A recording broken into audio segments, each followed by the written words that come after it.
ہٹیاں بالا میں آپریشن بیان المرسوس کی تاریخی کامیابی پر یوم تشکر جوش و جذبے کے ساتھ منایا گیا۔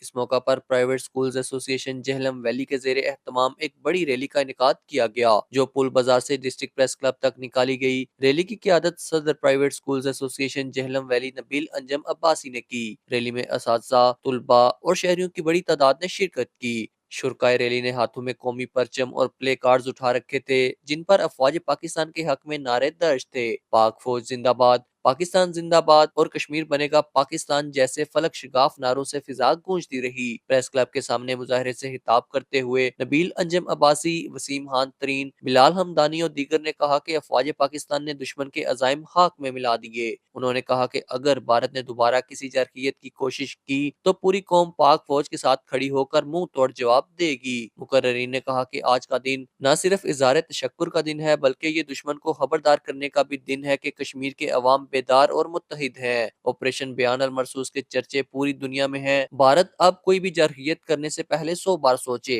ایسا نہ ہو اب کی بار بھارت سرکار کو چھپنے کی جگہ بھی نہ ملے۔ ہماری پاک فوج بھارت کو دندان شکن جواب دینے کے لیے ہمہ وقت تیار ہے، اور کشمیری عوام بھی افواج پاکستان کے ساتھ مل کر پاکستان کے دفاع کے لیے کسی بھی قربانی سے دریغ نہیں کرے گی۔ ریلی پرامن طور پر اختتام پذیر ہوئی اور شرکا نے ملکی سلامتی، افواج پاکستان کی کامیابی اور شہداء کے لیے خصوصی دعائیں کی۔ Zahid Javed Abbasi, JK news, Jhelum valley.